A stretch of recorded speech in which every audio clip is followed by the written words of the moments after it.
Sharia, or Islamic law, is a comprehensive legal and moral code derived from the Quran, the Hadith, sayings and actions of the Prophet Muhammad, ijma, scholarly consensus, and qiyas, analogical reasoning.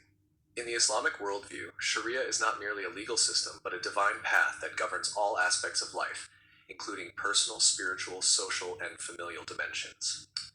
Among its most significant applications is the regulation of family life, a foundational unit in Muslim societies. Family life under Sharia is guided by principles aimed at preserving lineage, nasab, promoting justice, ensuring mutual rights and responsibilities, and fostering love and compassion.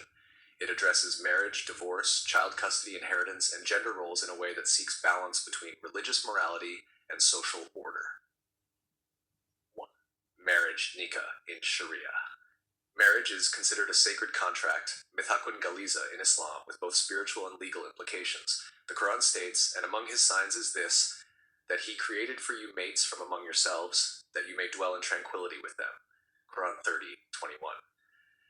Sharia defines the terms, rights, and prerequisites of a valid marriage contract, which includes consent of both parties. Free and informed consent is mandatory. Forced marriages are invalid under Sharia.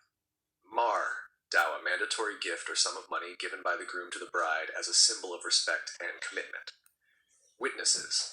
Typically, 2 male witnesses or 1 male and 2 female witnesses are required. Public declaration. Marriage is not a secret affair. It should be made public to avoid suspicion and to legitimize the union. Sharia sees marriage not merely as a private affair, but as a social institution with legal consequences. It promotes monogamy, but allows polygyny, up to 4 wives under strict conditions, justice and equal treatment being obligatory. However, most Muslim countries have placed legal restrictions on polygyny, and many Muslim families opt for monogamous marriages. 2. Rights and duties of spouses. Sharia law outlines a system of mutual rights and responsibilities between husband and wife. Husband's duties. Financial maintenance. The husband is obligated to provide for his wife's housing, clothing, food, and general well-being according to his means. Respect and dignity. Islam prohibits abuse and mandates respectful treatment.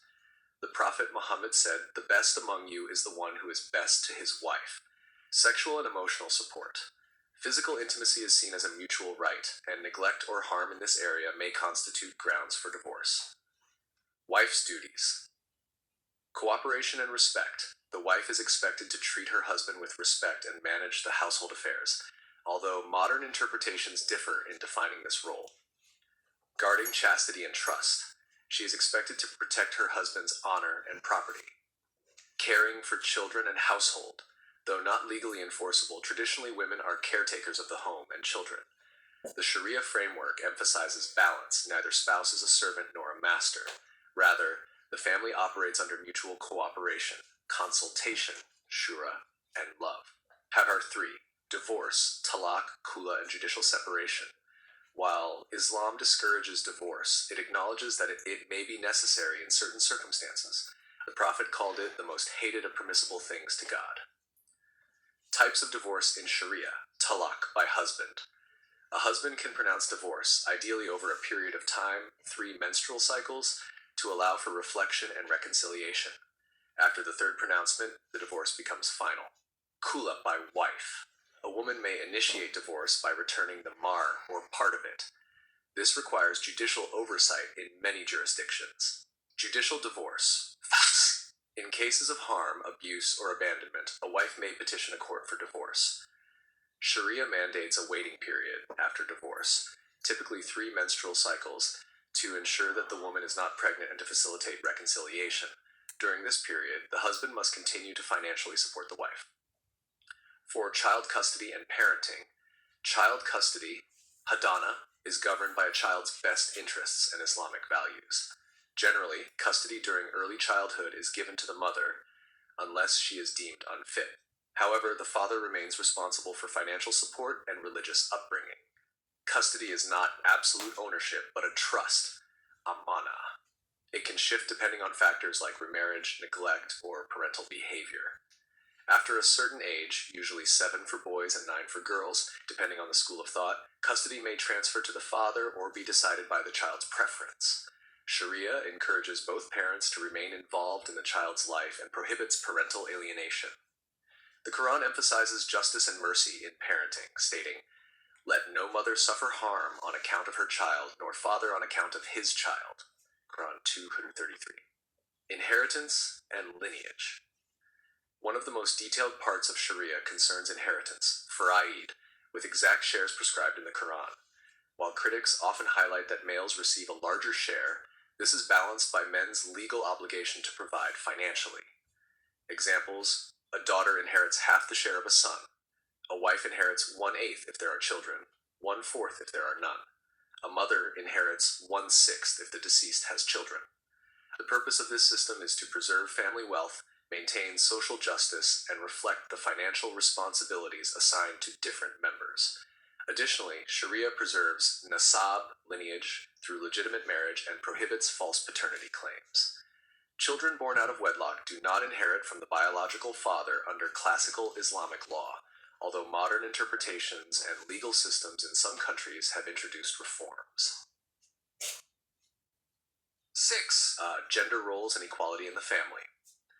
Although Sharia acknowledges biological and functional differences between men and women, it upholds their spiritual and moral equality.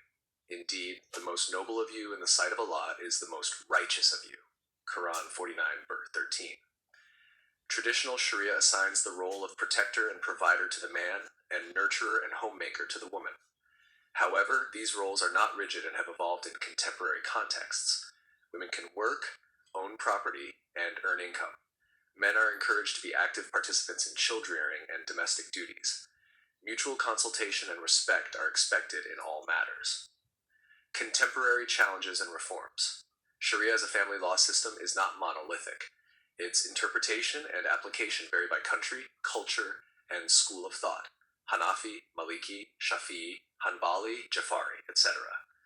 Many modern Muslim-majority countries have codified Sharia-based family laws into national legal systems, resulting in diverse legal frameworks. Examples: Tunisia bans polygamy entirely.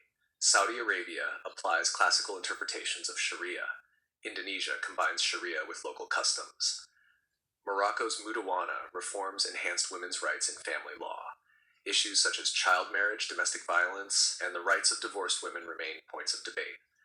Reformists argue for reinterpreting Sharia through jihad independent reasoning, especially in light of modern values and human rights.